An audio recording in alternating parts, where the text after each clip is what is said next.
Hello everyone. इस video के माध्यम से हम लोग सेंटेंस चलेंगे जो कि इंग्लिश के लिए, ठीक है। ये बहुत खुशी की बात है कि आज से हम लोग इंग्लिश भी चलेंगे। इंग्लिश ग्रामर में सबसे पहला टॉपिक हम लोग सेंटेंस से स्टार्ट करेंगे, ठीक है ना। स्टार्ट करने से पहले सेंटेंस को हमारे हाथों में कुछ नोट्स है और जिन लोगों को ये नोट्स लेना है वो हमारे हैंड रिटन नोट्स हैं, यानी कि मेरे द्वारा लिखा गया नोट्स है। और जिन लोगों को भी ये नोट्स लेना है हमारे टेलीग्राम से ऐड हो जाइए और वहाँ से आप इसको ले सकते हैं। हमने लिंक जो है डिस्क्रिप्शन बॉक्स में डाल दिया है। चलिए सेंटेंस को हम लोग स्टार्ट करते हैं। सेंटेंस क्या होता है? बहुत सारे मैक्सिमम लोग क्या होते हैं ना, उनको इंग्लिश समझ में नहीं आता, इंग्लिश अच्छा से आता नहीं। तो वैसे विद्यार्थी चाहे कॉमर्स स्ट्रीम के हो, आर्ट्स स्ट्रीम के हो, साइंस स्ट्रीम के हो, कोई भी स्ट्रीम के हो, क्लास 5, 6, 7, 8, 9, 10 के स्टूडेंट्स हो या जो भी कंपटीशन कर रहे हैं उन लोगों को भी थोड़ा बहुत तो हेल्प मिल जाएंगे यहाँ से, ठीक है ना। तो देखिए हम लोग सेंटेंस को स्टार्ट करेंगे, ठीक है ना। सेंटेंस को स्टार्ट करने से पहले हम थोड़ा सा कुछ बायोलॉजी पर एग्जांपल लेकर के चलते हैं। हालांकि मुझे बायोलॉजी तो आता नहीं है क्योंकि मैं तो कॉमर्स का टीचर हूँ, फिर भी थोड़ा सा हेल्प ले लेते हैं बायोलॉजी पर। आप लोग जानते होंगे कि शरीर का सबसे छोटा यूनिट, ह्यूमन बींग्स का या इंसान का सबसे छोटा यूनिट क्या होता है? तो आप लोग यही बोलिएगा कि सेल, है ना। Smallest unit of the body यही होता है सेल। जब आपस में बहुत सारा सेल आपस में मिलता है तो क्या बन जाता है? टिश्यू बन जाता है कि नहीं। जब बहुत से टिश्यू आपस में मिलते हैं तो क्या बन जाता है? तो आपस में जो होता है यह एक ऑर्गन बन जाता है कि नहीं। जब बहुत सारे ऑर्गन्स आपस में मिलते हैं तो ऑर्गन सिस्टम, जब बहुत सारे ऑर्गन सिस्टम आपस में मिलते हैं तो वो और कुछ कुछ बनते जाते हैं कि उतना डीपली हम लोग को नहीं चल रहा है। लेकिन यहाँ पर देखिए, जब छोटा सा यूनिट जो होता है उसको हम लोग क्या कहते हैं? सेल कहते हैं। और सेल, जब बहुत सारा सेल आपस में मिलता है तो टिश्यू कहते हैं। हम बायोलॉजी नहीं पढ़ा रहे हैं, हम इंग्लिश पढ़ाने जा रहे हैं, ठीक है ना। ठीक उसी तरह स्मॉलेस्ट यूनिट जो होता है सेल होता है। इंग्लिश की अगर बात किया जाए तो स्मॉलेस्ट यूनिट जो होता है उसको हम लोग अल्फ़ाबेट कहते हैं, ठीक है ना। स्मॉलेस्ट यूनिट इन इंग्लिश उसको हम लोग अल्फ़ाबेट कहते हैं। अल्फ़ाबेट से भी कोई छोटा होता है? नहीं होता है, लेकिन नहीं। जब बहुत सारे अल्फ़ाबेट आपस में मिलते हैं, ठीक है, जब बहुत सारे अल्फ़ाबेट आपस में मिलते हैं, थोड़ा सा यहाँ से तर्क चेंज हो जाएंगे, ठीक है ना। यहाँ पर तर्क जो है इससे थोड़ा सा चेंज हो जाएंगे। जब बहुत सारे अल्फ़ाबेट आपस में मिलते हैं और मिलने के बाद एक कंप्लीट सेंस दे, कंप्लीट एक अर्थ देगा, ठीक है ना, तो उसको हम लोग क्या कहेंगे? वर्ड बोलेंगे। क्या बोलते हैं? वर्ड, ठीक है ना। एज फॉर एग्जाम्पल देख के चलिए, यहाँ पर आप ईट देख रहे हैं, ठीक है ना। ईट, ई भी आपका अल्फ़ाबेट, ए भी अल्फ़ाबेट, टी भी अल्फ़ाबेट। जब आपस में मिला है, कंबाइन हुए तो ये शब्द बन गए ईट। ईट का मतलब खाना, है ना, एक अर्थ देने वाला बन गया। ऐसा नहीं अगर इसी को जो है हम कर दे, आपको ये कर देते हैं TAE, ये इसमें भी आपका जो इसी को उल्टा कर देंगे, इसमें जो है ये भी आपका ग्रुप्स ऑफ वर्ड्स हैं, सॉरी ग्रुप ऑफ अल्फ़ाबेट हैं, लेकिन ये कोई अर्थ नहीं दे रहे। TAE ये कोई अर्थ नहीं दे रहे। अगर इसी को हम कर देते TEA, ठीक है, तो ये अर्थ देता है ना। लेकिन हमने लिखा है TAE, ये कोई अर्थ नहीं देता है, इसलिए इसको हम लोग वर्ड नहीं कर सकते। ये दोनों को वर्ड कर सकते हैं, इसको वर्ड नहीं कर सकते। यानी कि वर्ड वैसे को कहते हैं जिसमें ग्रुप ऑफ अल्फ़ाबेट हो और कोई मीनिंग हो, कोई मीनिंग निकलना चाहिए, तब हम वर्ड्स कहेंगे, ठीक है ना। ठीक उसी तरह से जब बहुत सारे वर्ड्स आपस में मिलेंगे, जब बहुत सारे वर्ड्स आपस में मिलेंगे और जो कंप्लीट अर्थ देंगे, जिससे यहाँ पर वर्ड में किस तरह से अर्थ निकला, उसी तरह से इसमें भी जब कंप्लीट अर्थ निकलेंगे तो उसे हम लोग कहते हैं सेंटेंस। बात समझ में आया? यानी कि सेंटेंस क्या होता है? एक ग्रुप्स ऑफ वर्ड होता है। जब बहुत सारे वर्ड जो होते हैं, शब्द जो होते हैं, आपस में मिल जाते हैं, ठीक है ना, और उससे एक अर्थ निकलता है, उसे हम लोग सेंटेंस कहते हैं। याद समझ में आया? बात समझ में आ रहा है क्या सेंटेंस होता है? यानी कि sentence is a groups of word. Sentence जो होता है बहुत सारे वर्ड्स का समूह होता है, जिसमें विच गिव्स कंप्लीट सेंस, जो अर्थ दे, कोई मीनिंग दे, उसको हम लोग क्या बोलेंगे? सेंटेंस बोलेंगे। आप लोग के बुक जो देखते हैं उसमें बहुत सारा आपका जो है डिफिनेशन दिया हुआ है, तरह तरह का डिफिनेशन होता है। किसी में बड़ा होता है, किसी में छोटा होता है, किसी में तो इतना बड़ा है, किसी में कुछ होता है, वो सब नहीं। चलिए बस सिंपल आप समझिए कि अगर हम लोग अगर हम लोग वर्ड्स को आपस में मिलाते हैं और उससे कोई मीनिंग निकलता है तो वह हमारा बन जाएगा सेंटेंस। ठीक है ना। यानी कि इस नोट्स की हेल्प ले लेते हैं तो बहुत ही सिंपल लैंग्वेज में यहाँ पर लिखा गया है कि groups of word which gives A complete sense. जब बहुत सारे सेंटेंस का बहुत सारे वर्ड्स का जब आपस में मिल जाते हैं ना तो उसे हम लोग क्या कहते हैं, सेंटेंस कहते हैं। As for example, Ram eats a mango. यहाँ पर अगर देखा जाए तो राम जो है यह भी एक वर्ड है, ईट्स जो है यह भी एक वर्ड है, ये भी एक वर्ड है, मैंगो ये भी एक वर्ड है। यानी कि जब ये आपस में मिलते हैं राम ईट्स ए मैंगो बन जाते हैं, ये एक अर्थ दे रहे हैं। लेकिन इसी को अगर तोड़ दिया जाए, ए मैंगो राम ईट्स, तो यहाँ पर देखिए आपका वही शब्द है, वही वर्ड्स है, लेकिन इसमें कोई अर्थ नहीं दे रहा है। जब अर्थ नहीं देगा तो वो सेंटेंस नहीं बनेंगे। यानी कि सेंटेंस तब बनेंगे जब कोई अर्थ देगा, मीनिंग निकलेगा। यहाँ पर ये वाली केस में आपको मीनिंग निकल रहे हैं, लेकिन ये केस में आपको मीनिंग नहीं निकल रहा है, इसलिए इसको हम लोग वर्ड्स नहीं कहेंगे। यानी कि groups of word which gives A complete sense is called sentence. ठीक है। अब पता है आप लोगों को इंग्लिश का सबसे लार्जेस्ट यूनिट यही है। स्मॉलेस्ट यूनिट आपका अल्फ़ाबेट होता है और सबसे लार्जेस्ट यूनिट जो होता है वह सेंटेंस होते हैं। बस समझ में आया ना। It is the largest unit of English language. या इंग्लिश लैंग्वेज या कोई भी लैंग्वेज का जो सेंटेंस होता है, हिंदी में भी चलिए तो वाक्य सबसे बड़ा लैंग्वेज बड़ा होता है। ठीक है ना। तो इसके बाद फिर आपका कुछ नहीं होता।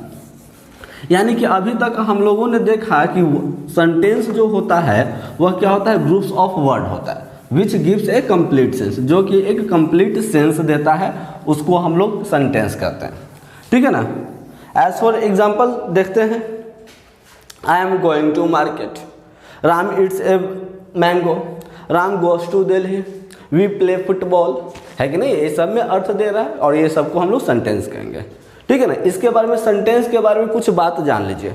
सेंटेंस के बारे में यह जो होता है हमेशा कैपिटल लेटर से स्टार्ट होता है। ठीक है ना। सेंटेंस आपका always starts with capital letter. क्या सबसे पहली बात, फीचर्स कैपिटल लेटर से स्टार्ट होंगे। ठीक है ना। और ऑलवेज हमेशा खत्म होंगे फुल स्टॉप के साथ। ऐसा नहीं है कि फुल स्टॉप के साथ ही खत्म होंगे, फुल स्टॉप के साथ खत्म हो सकते हैं, क्वेश्चन मार्क के साथ खत्म हो सकते हैं। ठीक है ना। एक्सक्लामेशन मार्क के साथ खत्म हो सकते हैं, ये सब कुछ के साथ खत्म हो सकते हैं। Always start with capital letter और ends with full stop, punctuation mark या फिर क्वेश्चन मार्क। ठीक है ना। अगला बात अगर देख लेते हैं, it always requires at least one subject and one verb. इसमें एटलीस्ट कम से कम आपको जो है एक वर्ब का होना जरूरी है। यानी कि एक सेंटेंस में एक वर्ब का होना जरूरी है और साथ ही साथ आपका सब्जेक्ट का भी होना जरूरी है। ठीक है ना। अब ये सब्जेक्ट जो होंगे वो या तो इनविजिबल भी होंगे और विजिबल भी होंगे। विजिबल का मतलब कि दिखाई देंगे आपके वाक्य में, और कभी कभी ये शब्द जो है आपका सब्जेक्ट जो है वह दिखाई नहीं देगा। As for example, I play cricket, I यहाँ पर सब्जेक्ट है, वो आपको विजिबल है, दिखाई दे रहा है। लेकिन हम अगर सिर्फ बोलते हैं डू का मतलब होता है करो, काम करना, है ना। तो you are requested to do, या इसमें कुछ भी हम लोग बोल सकते हैं, है ना। या फिर बोल देते हैं यू गो, तो यहाँ पर जो है खुद में एक वर्ब नहीं, खुद में एक सब्जेक्ट छिपा हुआ होता है। ठीक है ना। तो यानी कि अगर एक सेंटेंस की बात किया जाए तो सेंटेंस में एक वर्ब, कम से कम एक वर्ब का होना जरूरी है और साथ ही साथ एक सब्जेक्ट का भी होना जरूरी है। ठीक है ना। यही कारण है ये वर्ब आप जो देख रहे हैं ना, इस वर्ब को हम लोग सेंटेंस का हार्ट, हृदय कहते हैं। इसको क्या बोलते हैं, सेंटेंस का हार्ट है ये। ठीक है ना। Verb is called heart of sentence, वाक्य का हृदय है वर्ब आपका। ठीक है। बोलिए, किसी को अब दिक्कत है इतना में सेंटेंस क्या होता है, सेंटेंस क्या होता है, कितने सेंटेंस जो होते हैं उसमें क्या क्या इंपॉर्टेंट होता है। ठीक है। अब अगर कोई दिक्कत नहीं है तो अब हम लोग आगे चलते हैं सेंटेंस का टाइप्स में। ठीक है ना। अगर आप लोगों को डाउट है तो नीचे डिस्क्रिप्शन बॉक्स में आप अपना मैसेज हमें दे सकते हैं, पूछ सकते हैं, या तो फिर हमारे जो यहाँ पर आपका डिस्क्रिप्शन बॉक्स में जो है वहाँ पर हमारा व्हाट्सअप लिंक दिया हुआ है, उस लिंक से आप हमारे पास व्हाट्सअप से ऐड हो जाइए और वहाँ से भी आप पूछ सकते हैं। ठीक है ना, एज सुन एज पॉसिबल जब हम फ्री हों आपका जवाब दे सकते हैं। अब देखिएगा, सेंटेंस दो टाइप का होता है। सेंटेंस दो टाइप का, एक आप लोग का, इतना तो आप लोग को मालूम होगा, हर किसी का कुछ ना कुछ नाम होता है, लेकिन कुछ बच्चे ऐसे होते हैं ना, जैसे कि एक बच्चा है जो काफ़ी अच्छा खासा है, उसका नाम रोशन। अब चूंकि वो बहुत ही ज़्यादा नटखट है इसलिए उसको नॉटी भी कहते हैं, या तो फिर उसको जो है थोड़ा बौना है, हाइट कम है इसलिए उसको बौना बौना के नाम से लोग जानते हैं। ठीक है ना, तो उसी तरह से दो नाम उसका पड़ गया। ठीक, उसी तरह से एक काम के आधार पर और एक ढांचा के आधार पर सेंटेंस को दो तरह से बांट देते हैं। ठीक है ना, यानी कि सेंटेंस दो तरह से बंटवारा किया जाता है। कौन से बेसिस पर? एक स्ट्रक्चर के बेसिस पर और एक फंक्शन के बेसिस पर। ठीक है ना, तो इस वीडियो में हम लोग सिर्फ स्ट्रक्चर बेसिस को देखेंगे। ठीक है, सेंटेंस जो होता है उसका दो भाषा होता है, दो बेसिस पर उसको बंटवारा किया गया है, एक स्ट्रक्चर की बेसिस पर और एक फंक्शन की बेसिस पर। तो चलिए सबसे पहले स्ट्रक्चर की बेसिस पर सबसे पहला जो आपका होता है उसको हम लोग सिंपल सेंटेंस कहते हैं। क्या बोलते हैं? Simple sentence. दूसरा जो होता है उसको हम लोग कंपाउंड सेंटेंस कहते हैं। दूसरे वाले को हम लोग क्या कहते हैं? Compound sentence. तीसरा जो होता है उसे हम लोग कॉम्प्लेक्स सेंटेंस कहते हैं, और चौथा जो होता है उसे हम लोग जो है कंपाउंड कॉम्प्लेक्स सेंटेंस कहते हैं। ठीक है ना, कंपाउंड कॉम्प्लेक्स सेंटेंस बोलते हैं, ये बोला जाता है। ठीक है, एक बार फिर से देख लीजिए, सेंटेंस जो होते हैं स्ट्रक्चर के आधार पर हम लोग इस वीडियो के माध्यम से चलेंगे। वो सिंपल सेंटेंस होता है स्ट्रक्चर के बेसिस पर, simple sentence, compound sentence, complex sentence, उसके बाद कंपाउंड कॉम्प्लेक्स सेंटेंस। ठीक है, अगर आप फंक्शन के आधार पर बात करेंगे तो फंक्शन के आधार पर आपका सेंटेंस भी चार तरह का होता है। पहला जो आपका सेंटेंस होता है वह डिक्लारेटिव सेंटेंस होता है। ठीक है, दूसरा जो होता है वह आपका इंपरेटिव सेंटेंस होता है। तीसरा जो सेंटेंस होता है वह आपका इंट्रोगेटिव सेंटेंस होता है, और चौथा जो सेंटेंस होता है वह आपका एक्सक्लामेटरी सेंटेंस होता है। ठीक है ना, एक्सक्लामेटरी सेंटेंस। तो ये जो फंक्शन के बेसिस पर अगले नेक्स्ट वीडियो में, लेकिन अभी हम लोग जो है यहाँ पर हम लोग सिंपल सेंटेंस से स्टार्ट करेंगे। ठीक है ना, तो ये चलिए हमने हेडिंग डाल दिया सिंपल सेंटेंस। सिंपल सेंटेंस क्या होता है? नाम से ही काम का पहचान होता है, नाम से ही आपको सिंपल दिख रहा है यानी कि ये सिंपल ही होंगे, है कि नहीं है? तो सिंपल सेंटेंस के बारे में अगर देखा जाए तो कहता है कि a group of sentence which has only one clause, एक ऐसा सेंटेंस जिसमें सिर्फ एक ही क्लॉज होंगे। क्लाउज क्या होता है? क्लाउज जो होता है उसके बारे में थोड़ा सा देख लेते हैं। तो कहता है कि a clause is a groups of word which includes subject and finished verb. कहता है कि क्लाउज जो होता है वह एक ग्रुप्स ऑफ वर्ड होता है जिसमें एक जो होता है आपका सब्जेक्ट होता है और उसमें साथ साथ डेफिनिट वर्ब होता है। खैर क्लॉज के बारे में अभी हम लोग डीपली नहीं चलेंगे, क्लॉज के लिए अलग से टॉपिक पर हम लोग देखेंगे। ठीक है ना, लेकिन यहाँ पर क्लॉज जो होता है उसका मतलब अगर सिंपल शब्दों में बोला जाए तो आप समझ जाइए वर्ब। ठीक है ना, सिंपल शब्द में समझिए तो क्लॉज का मतलब वर्ब। तो देखिएगा, यानी कि a group of sentence which has only one verb, यही होगा ना, a group of sentence which has only one verb, एक ऐसा सेंटेंस जिसमें सिर्फ एक वर्ब होगा, और एक वर्ब होगा उसमें भी टर्म एंड कंडीशन अप्लाइड है। It has no definite clause, यह किसी के ऊपर निर्भर नहीं करेगा, इंडिपेंडेंट, आज़ाद होगा। ठीक है ना, यानी कि सिंपल सेंटेंस एक ऐसे सेंटेंस होते हैं जिसमें एटलीस्ट वन वर्ब होना चाहिए, सिर्फ एक वर्ब होंगे और वो भी इंडिपेंडेंट होंगे, स्वतंत्र रहेंगे। ठीक है ना, किसी के ऊपर डिपेंड नहीं रहेंगे, किसी के दूसरे के ऊपर निर्भर नहीं करेंगे। जैसे कि देखिए एज फॉर एग्जाम्पल हम लोग देख लेते हैं कंपाउंड सेंटेंस का। एज फॉर एग्जाम्पल अगर बात किया जाए तो आई बोट एक चेयर, हमने एक चेयर खरीदा। ठीक है ना, ही एट ए मैंगो। और आगे देखते हैं, she goes to college, they are laughing, they are laughing. India is famous country, India जो है वह फेमस कंट्री है। Life is not bed of rose, देखिएगा ये सभी के बारे में देखिएगा।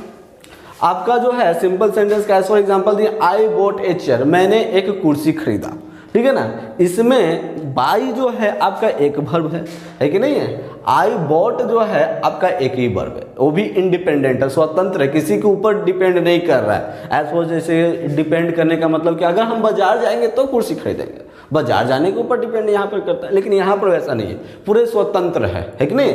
तो इसको कंपाउंड सेंटेंस करेंगे। ही एट ए मैंगो, वह एक आम खाया, तो आम खाया ये भी स्वतंत्र है, एट है कि नहीं, सिंपल एक ही वर्ब है और वो भी इंडिपेंडेंट है। सी गोज टू कॉलेज, वह कॉलेज जाती है, तो इसमें भी आपका गो जो है जाना जो है वो भी इंडिपेंडेंट वर्ब है कि नहीं। क्लॉज के नाम से बोलिए वर्ब नहीं, तो स्टैंडर्ड क्लॉज कहिए उसको। दे आर लाफिंग, यहाँ पर आपका कौन सा वर्ब है, कौन सा क्लॉज है, आर क्लॉज है, इज आर होता है ना। तो अब आगे देखते हैं कि India is a famous country, यहाँ पर आपका क्लॉज कौन है, इज है। Life is not bed of रोज, यानी कि जीवन जो है गुलाब का बिस्तर नहीं होता है, कहने का मतलब जीवन इतना आसान नहीं होता, बहुत कठिनाई होता है। तो उसमें आपका कौन सा वर्ब है, इज वर्ब होता है, ठीक है ना। और ये हो गया सिंपल सेंटेंस, यानी कि सिंपल सेंटेंस का एक बार फिर से क्विक रिवीजन अगर कर लेते हैं तो सिंपल सेंटेंस में एक वर्ब होते हैं, वो भी आज़ाद होते हैं, ठीक है। एज फॉर एग्जांपल यहाँ पर हमने कुछ एग्जांपल्स को लिख रखा है, ठीक है। चलिएगा अब इसके बाद फिर हम लोग सिंपल सेंटेंस के बाद अब हम लोग आगे चलते हैं सेकेंड पॉइंट में, और जो कि आपका है कंपाउंड सेंटेंस, ठीक है ना। तो चलिए उससे पहले हम लोग हेडिंग डाल देते हैं compound sentence. Compound sentence, compound sentence के बारे में देख लेते हैं। कहता है इसमें कि a compound sentence has at least two main clause, एक कंपाउंड सेंटेंस में कम से कम दो वर्ब होंगे, क्लॉज होंगे, ठीक है ना। कनेक्टेड विथ कंजक्शन, वो मे बी कंजक्शन के साथ अटैच होंगे या तो पंक्चुएशन के साथ अटैच होंगे। It has no dependent clause, या और दोनों जो होंगे वह इंडिपेंडेंट होंगे, नो डिपेंडेंट, किसी के ऊपर निर्भर नहीं करेंगे, इंडिपेंडेंट। यानी कि कंपाउंड सेंटेंस में अगर बात किया जाए कंपाउंड सेंटेंस में, तो इसमें क्या होता है, इसमें दो या दो से अधिक वर्ब हो सकते हैं और वो भी आज़ाद होंगे। इसको जो है कंजक्शन या तो पंक्चुएशन के साथ अटैच किया जाता है, जोड़ दिया जाता है, ठीक है ना। कंजक्शन एज फॉर एग्जांपल कहने का मतलब कंजक्शन क्या होता है, जब दो वाक्यों को आपस में मिलाने का जो काम करता है, जो मीडिएटर बोलते हैं। दो मान के चले कि सपोज दैट ये ब्लू और ब्लैक के बीच में झगड़ा होता है, तो दोनों को मिलाने का जो काम किया, ठीक है ना, मीडिएटर जो हुआ, उसको हम लोग कहते हैं उसको कंजक्शन कहते हैं। जैसे कि मिलाने वाला कुछ शब्द वर्ब होते हैं, एज फॉर एग्जांपल आपका चलेगा and, for, nor, NOR nor, but, so, yet, या फिर कुछ भी और हो सकता है, ETC और, ठीक है ना। अगर पंक्चुएशन के बारे में जानिएगा तो पंक्चुएशन के बारे में तो जानते हैं, सेमीकोलन होता है, कोमा होता है, तो ये सब जो होते हैं ना कंपाउंड सेंटेंस का एक हिस्सा होते हैं, ठीक है ना। जैसे कि एग्जांपल अब देख लेते हैं, तो एज फॉर एग्जांपल अगर देख लेते हैं तो I wrote him a letter, मैंने उसे लेटर लिखा, but he did not reply me, मैंने उसे एक चिट्ठी लिखा, लेटर लिखा, लेकिन उसने मुझे जवाब नहीं दिया। अगर यहाँ पर देखा जाए तो यहाँ पर आपका है I wrote him a letter, मैंने उसे एक पत्र लिखा, ठीक है ना। यहाँ पर इंडिपेंडेंट है, आज़ाद है, स्वतंत्र है, किसी दूसरे के ऊपर डिपेंड नहीं कर रहा है, यह आज़ाद है कि इसने एक लेटर लिखा। दूसरा आपका ही डिड नॉट रिप्लाई मी, वह मेरा जवाब नहीं दिया। या ऐसा थोड़ी है कि लेटर के ऊपर ही जवाब ना दे, है कि नहीं है। यहाँ पर दोनों केस में अगर देखा जाए तो दोनों केस में आपका जो है वर्ब जो है वह इंडिपेंडेंट है, दो आपका वर्ब भी हुआ, इसलिए इसको कंपाउंड सेंटेंस कहेंगे। और ये दो देखिए, अगर आप इसको तोड़िएगा तो I wrote him a letter, एक simple sentence. He did not reply me, दूसरा का सिंपल सेंटेंस। अब दोनों सिंपल सेंटेंस को मिला कौन रहा है, बट, और यहाँ पर बट कौन है, कंजक्शन, ठीक है ना, बट कौन है, कंजक्शन। यानी कि I wrote him a letter, he did not reply me, इसमें भी दो वर्ब है। एक दूसरा एग्जाम्पल के साथ देखते हैं, तो दूसरा एग्जाम्पल देखते हैं, I told him about his failure, ठीक है ना, I told him about his failure in the exam and he became sad। क्या हुआ था कि मैंने ना उसे बताया कि वह परीक्षा में फेल हो गया, so sad, और he became sad, उदास तो हो गए। यहाँ पर अभी अगर देखा जाए तो I told him about his failure in the exam, मैंने उसका फेल के बारे में मैंने उसे एग्जाम में फेल के बारे में बताया, एग्जाम में चारा दिया, फेल हो गया, उसके बारे में बताया। इसमें भी आई टोल्ड हिम, टोल्ड जो देख रहे हैं ना, एक वर्ब है और भी इंडिपेंडेंट, स्वतंत्र है, ठीक है ना। ही बिकेम सैड, और वह उदास हो गया, ये भी एक आपका सेंटेंस है, सिंपल सेंटेंस। और ये दोनों सेंटेंस को जोड़ने का जो काम कर रहा है, और वो जोड़ने का जो काम कर रहा है वो क्या है, आपका एंड है, ठीक है ना, एंड, यानी कि ये आपका जो है कंजक्शन है, आपको जो है ना वाक्य को जोड़ने का काम कर रहा है, ठीक है।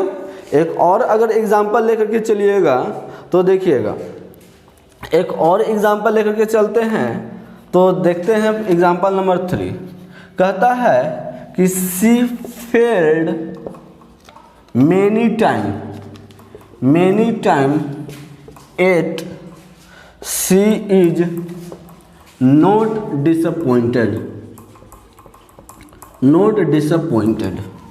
अगर इसमें देखा जाए तो सी फेल्ड मेनी टाइम, वह बहुत बार फेल हुई है, लेकिन फिर भी सी इज नॉट डिसअपॉइंटेड, वह निराश नहीं है।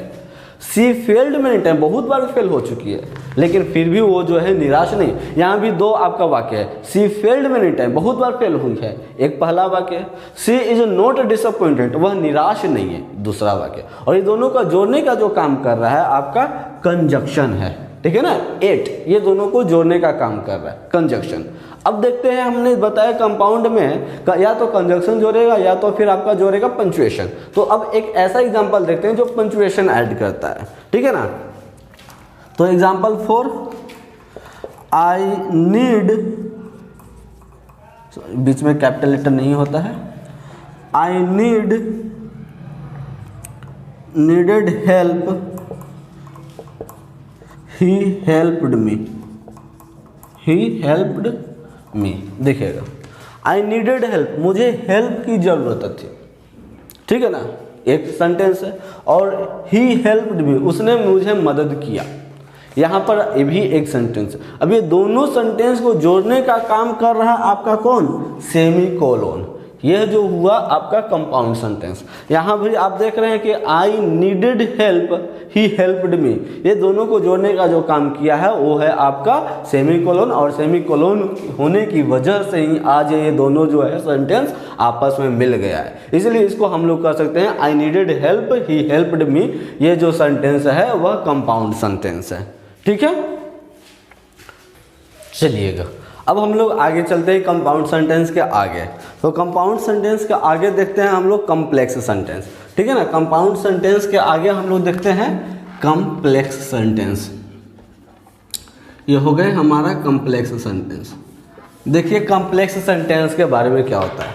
कहता है कि a complex sentence has one main clause, एक मेन क्लॉज, यानी कि आपका मेन क्लॉज कहने का मतलब कि इंडिपेंडेंट, ठीक है ना। मेन क्लॉज बोलने का मतलब कि वैसा वर्ब जो इंडिपेंडेंट होंगे। And at least one subordinate clause, subordinates का मतलब होता है सहारा, सहायक, मदद करने वाला, यानी कि जिसको हम लोग डिपेंडेंट क्लॉज कहते हैं, ठीक है ना। कनेक्टेड बाय सबऑर्डिनेट कंजक्शन, और वह जो है सबऑर्डिनेट कंजक्शन से जुड़ा हुआ होगा। जैसे कि एज फॉर एग्जांपल आपका सबऑर्डिनेट कंजक्शंस कहने का मतलब although, because, since, unless, when, या तो फिर आपका जो है रिलेटेड नाउन के साथ भी जुड़ा हुआ, सॉरी प्रोनाउन के साथ जुड़ा हुआ हो सकता है, हु, डैट, विच, या कुछ भी हो सकता है। ठीक है ना। एक बार फिर से देख लेते हैं। इसमें कंपाउंड सेंटेंस में क्या होता है, कम से कम एक मेन वर्ब होंगे और एक हेल्पिंग वर्ब होंगे। ठीक है ना। ये दोनों को जोड़ने का काम आपके या तो कंजक्शन करेगा, सबऑर्डिनेट कंजक्शन करेगा, या तो फिर आपका रिलेटेड प्रोनाउन करेगा। सबऑर्डिनेट कंजक्शन बोलने का मतलब आपका क्या हो जाएगा, although, because, since, unless, when. ठीक है ना। और अगर रिलेटेड प्रोनाउन बोलने का मतलब हो जाएगा कि हु, व्हाट, डैट, दीज, ये सब जो होता है, ये सब को हम लोग जो सबऑर्डिनेट रिलेटेड प्रोनाउन कहते हैं। ठीक है। अब आगे देखते हैं इसका एग्जाम्पल। तो एग्जाम्पल नंबर 1 देखते हैं। I saw a man who was wearing a white shirt। ठीक है ना, white shirt। अगर यहाँ पर देखा जाए तो I saw a man who was wearing white shirt, तो इसमें अगर देखा जाए तो देखिएगा I saw a man, ठीक है, I saw a man, I saw a man who was wearing a white shirt। यहाँ पर 2 वाक्य है। I saw a man, मैंने एक इंसान को देखा। ठीक है ना, मैंने एक इंसान को देखा, और ये आपका जो हुआ वह इंडिपेंडेंट है। इंडिपेंडेंट बोलिए चाहे मेन क्लॉज कहिए। ठीक है। Who was wearing a white shirt, मैंने उस एक आदमी को देखा ना जो उजला शर्ट पहने हुए था, सफ़ेद शर्ट पहने हुए था। यानी कि मैंने वह इंसान को देखा जो व्हाइट शर्ट पहने हुए था। यानी कि अगर ये इंसान को नहीं देखता तो व्हाइट शर्ट कहाँ से दिख जाता है इसको, है कि नहीं। यानी कि ये जो है इसके बिना ये अधूरा है ये sentence. Who was wearing a white sentence, sorry, who was wearing a white shirt, यह भी एक अपने आप में एक सेंटेंस होता है, लेकिन यहाँ पर अगर इसके साथ हम लोग लिखते हैं तो ये वाक्य जो है, यह जो सेंटेंस है, इसके बिना यह अधूरा है कि नहीं है। तो ऐसी स्थिति में हम लोग इसको कह सकते हैं, ये जो आपका सेंटेंस जो देख रहे हैं ये आपका जो हो जाएगा सबऑर्डिनेट इसमें है। इसमें आपका क्या छिपा हुआ है, सबऑर्डिनेट क्लॉज है। यानी कि यहाँ पर जो वर्ब आप देख रहे हैं ना, जो यहाँ पर वर्ब देख रहे हैं, या फिर आपको ये कह सकते हैं, ठीक है ना, वर्ब जो देख रहे हैं ये आपका वर्ब जो होंगे यह क्या है, डिपेंडेंट है, निर्भर है, वो भी आपका इसके ऊपर। ठीक है। एक दूसरा एग्जाम्पल के साथ देखते हैं। Example 2, the girl bought a doll which sings a song। लड़की ने एक गुड़िया खरीदा। ठीक है ना, लड़की ने एक गुड़िया खरीदा, यानी the girl bought a doll, एक sentence, which sings a song.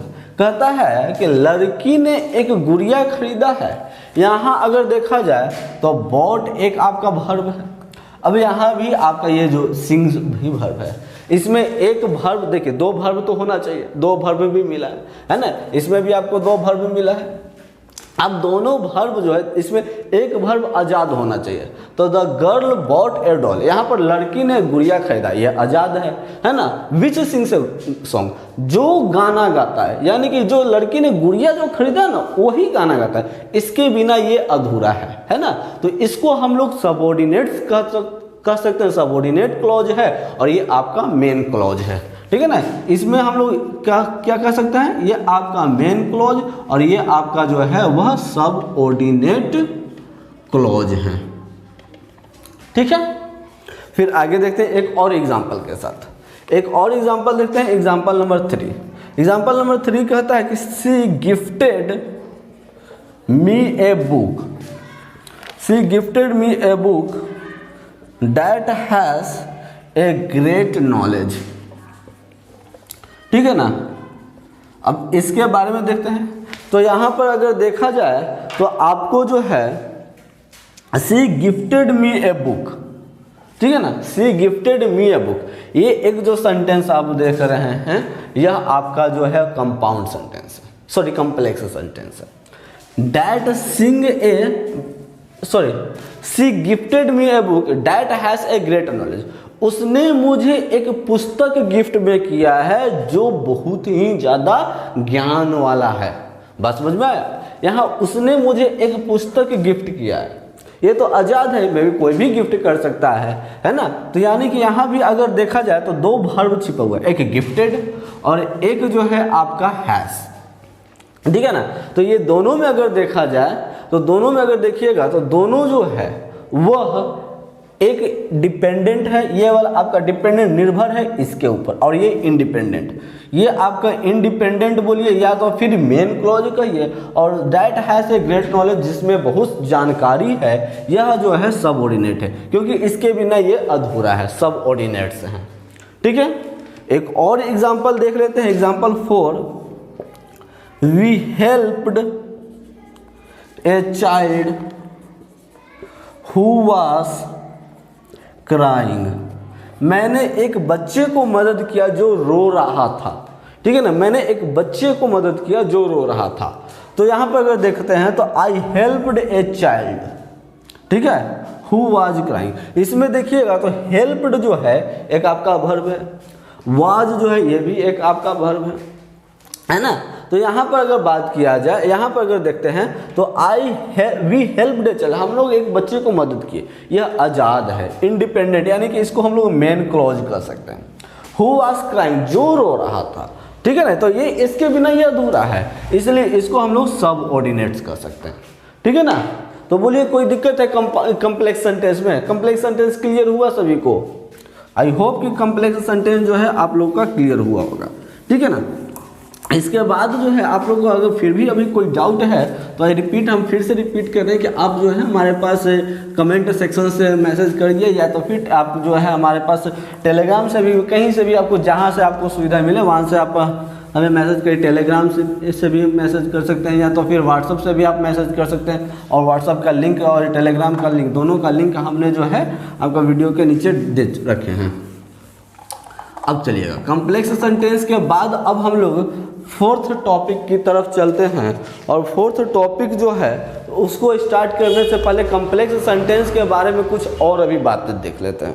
कहता है नोट में कि if complex sentence start with main clause, अगर सेंटेंस जो है कॉम्प्लेक्स सेंटेंस मेन क्लॉज के साथ स्टार्ट होगा, जैसे कि मेन क्लॉज अभी हमने लिखवाया था यहाँ पर fourth example, we helped a child who was crying, यहाँ पर अगर देखते हैं तो we helped a child main clause है। अगर मेन क्लॉज से कॉम्प्लेक्स सेंटेंस स्टार्ट होता है तो कोमा का जरूरत नहीं पड़ता है, ठीक है ना। यहाँ पर जो हमने लिखा था हु वाज क्राइंग, ये दोनों को जोड़ने के लिए हु का जो शब्द किया गया था, यूज किया गया था, यहाँ पर कहीं भी हमने कोमा का यूज नहीं करते हैं, यानी कि कॉम्प्लेक्स सेंटेंस में जब सेंटेंस स्टार्ट होता है तो कोमा की जरूरत नहीं पड़ता है। जैसे कि देखिए अभी हमने यहाँ पर लिखा था we helped a child who was crying, who was crying, हमने यही लिखा था, मैंने एक बच्चे को मदद किया जो रो रहा था। इसमें अगर देखा जाए तो वी हेल्प्ड ए चाइल्ड जो था और हु वाज क्राइंग, यहाँ पर जो है मेन क्लॉज से स्टार्ट हुआ है, और इसमें जो चूंकि मेन क्लॉज से स्टार्ट होगा तो हम लोग कहीं भी कोमा या पंक्चुएशन का यूज नहीं करेंगे, ठीक है ना। लेकिन अगर सबऑर्डिनेट क्लॉज के साथ स्टार्ट होगा तब हम लोगों को कोमा या फिर कोई भी चीज़ देना पड़ेगा, ठीक है। जैसे कि एज फॉर एग्जाम्पल देखिएगा, then comma will be used, comma use किया जा सकता है, यूज कर सकते हैं, या फिर आप नहीं भी यूज करिए, कोई दिक्कत नहीं है, कोई दिक्कत नहीं होंगे, ठीक है ना। देखते हैं, लेकिन जनरली आपको यूज होता है। एक एग्जाम्पल देख लेते हैं, although it is raining, although it is raining it is quite hot today, ठीक है ना। चूंकि ऑल्दो इट इज रेनिंग, हालांकि यह पानी पड़ रहा है, वर्षा हो रहा है, फिर भी बहुत ज़्यादा गर्मी है, ठीक है ना, बहुत ज़्यादा गर्मी है, ये आपका मेन क्लॉज है कि नहीं है, ये आपका मेन क्लॉज है। बहुत ज़्यादा गर्मी है, किसकी वजह से, पानी पड़ रहा है फिर भी गर्मी है, ये आपका सबऑर्डिनेट क्लॉज है। यानी कि सबऑर्डिनेट क्लॉज जब होंगे पहले से स्टार्ट होंगे, मेन क्लॉज अगर पहले से स्टार्ट होंगे तो कोमा वगैरह नहीं देना पड़ेगा, लेकिन आपका जो सबऑर्डिनेट क्लॉज से स्टार्ट होगा तो आपको कोमा देना पड़ेगा। अब इसी को अगर हम लोग मेन क्लॉज से पहले स्टार्ट कर देते हैं, मेन क्लॉज से स्टार्ट करते हैं तो क्या होता है, it is quite hot today although it is raining. देखिए उसी सेंटेंस को हमने ना चेंज कर दिया। अगर ये दोनों सेंटेंस में अगर देखिएगा, दोनों सेंटेंस में देखते हैं तो आपका जो है it is hot today, it is hot today although it is raining, यहाँ भी अगर देखिएगा तो it although it is raining, यह जो है डिपेंडेंट होते हैं, और this is it is quite hot today, आज जो है काफ़ी गर्मी है, ये आपका इंडिपेंडेंट होते हैं। यानी कि इंडिपेंडेंट क्लॉज जो होते हैं इसमें, यानी कि मेन क्लॉज जिसको कहा जाता है, तो मेन क्लॉज जो होता है अगर पहले स्टार्ट होता है तो कहीं हम लोग कोमा नहीं देते हैं, लेकिन अगर आपका मेन क्लॉज बाद में स्टार्ट होगा, सबऑर्डिनेट क्लॉज पहले होंगे तो हमें कोमा देना पड़ेगा, ठीक है ना।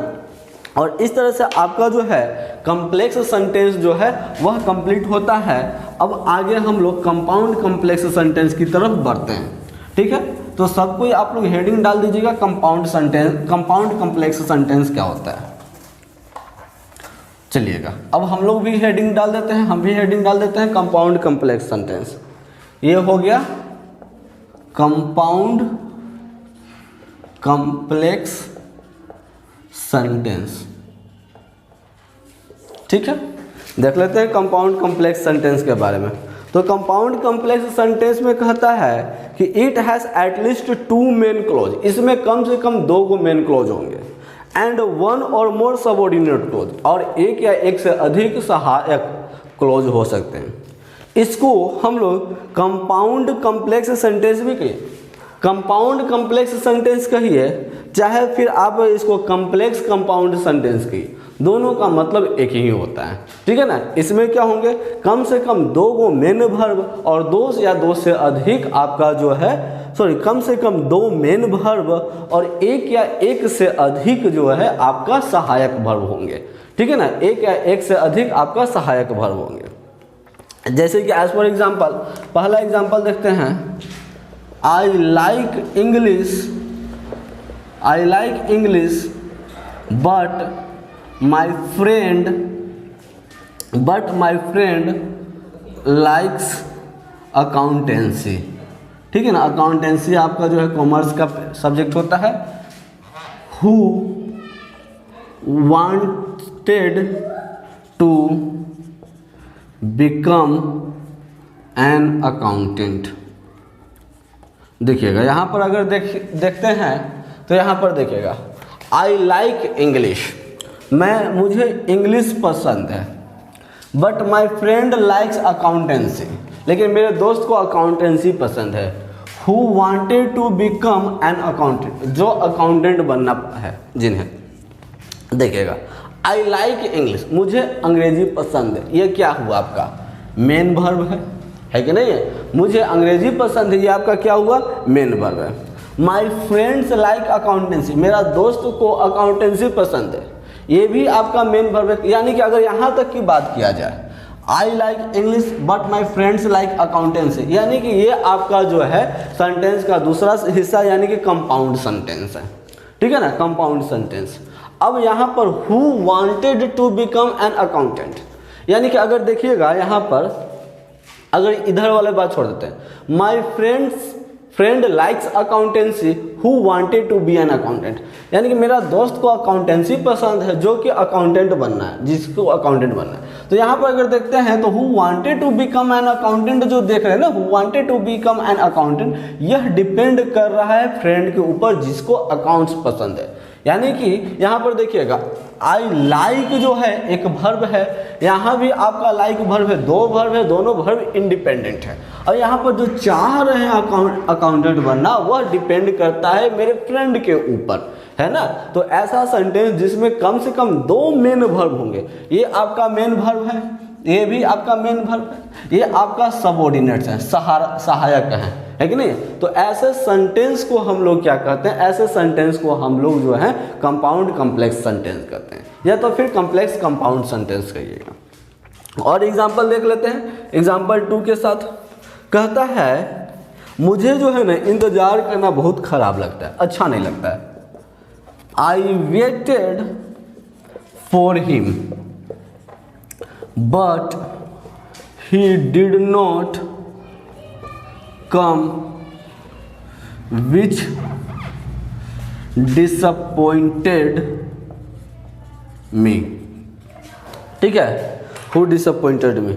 अब यहां पर देखते हैं, आई वेटेड फॉर हिम, मैंने उसका प्रतीक्षा किया, but he did not come, लेकिन वह नहीं आया।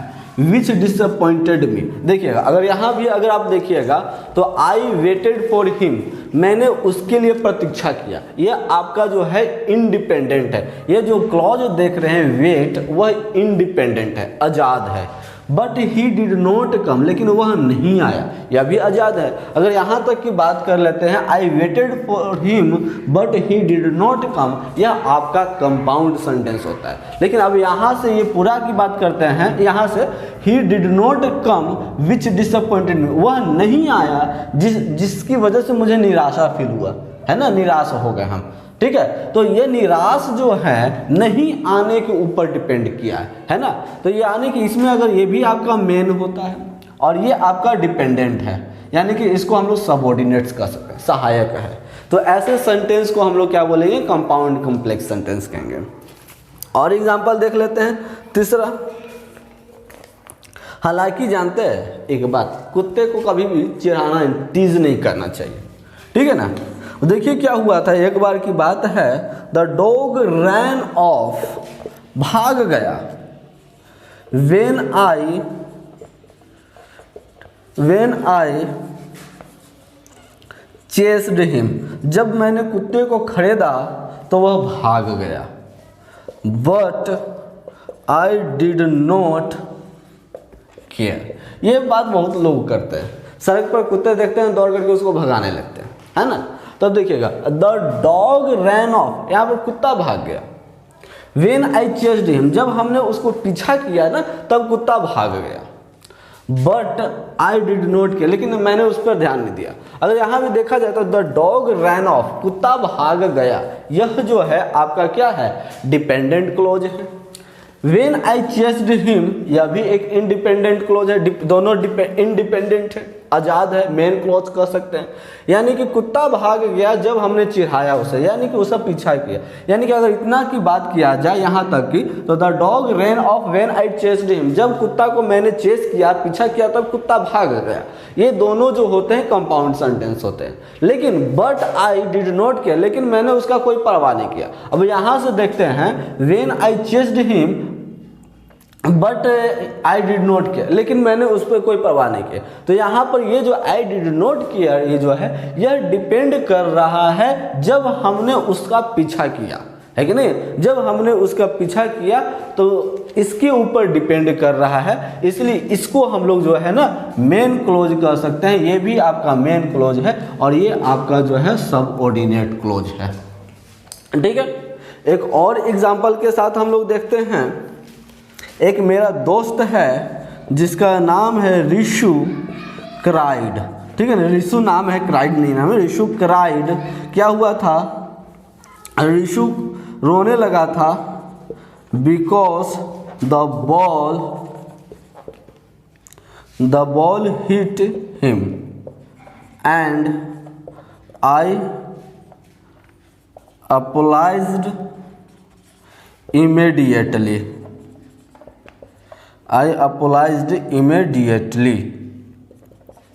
देखिएगा, कहता है कि ऋषु क्राई, ऋषु ने रोया, ठीक है ना, because the ball hit him, क्योंकि उसे जो है बॉल से चोट लगा। यानी कि जब बॉल से चोट नहीं लगता तब तो ऋषु नहीं रोता ना। यानी कि ये आपका तो मेन है, ऋषु रोया। लेकिन क्यों रोया, क्योंकि बॉल हिट किया। ये इसके ऊपर डिपेंड कर रहा है, यानी कि ये आपका सबऑर्डिनेट्स हो जाएगा। आई अपोलाइज्ड इमीडिएटली, मैंने तुरंत माफ़ी मांग लिया। ये भी इंडिपेंडेंट है, स्वतंत्र है कि नहीं है? ये भी आपका जो है मेन क्लोज है। एक और एग्जांपल देख लेते हैं। 5th एग्जांपल, शेफ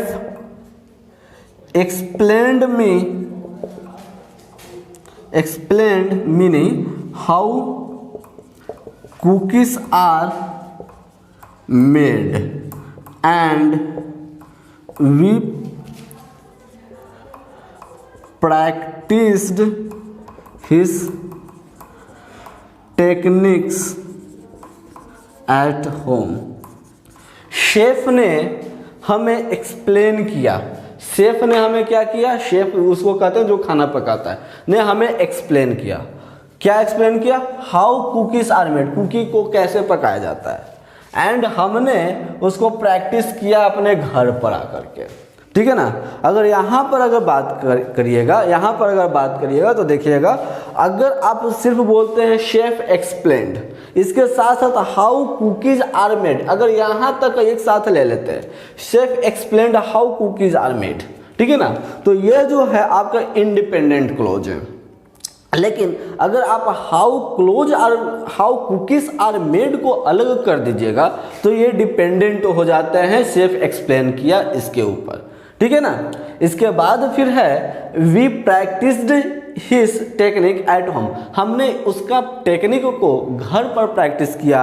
यह जो है ये भी इंडिपेंडेंट है, यानी कि कोई बताया है उसका टेक्निक्स को हमने घर पर यूज किया है, प्रयोग किया, ये इंडिपेंडेंट होते हैं, ठीक है ना। और इस तरह से जो होते हैं कंपाउंड कॉम्प्लेक्स सेंटेंस भी खत्म होते हैं। उम्मीद करते हैं कि आप सभी को समझ में आया होगा। मिलते हैं अगले वीडियो में, आप फंक्शन के आधार पर सेंटेंस क्या होता है। तब तक के लिए रुकते हैं, मिलते हैं अगले वीडियो में।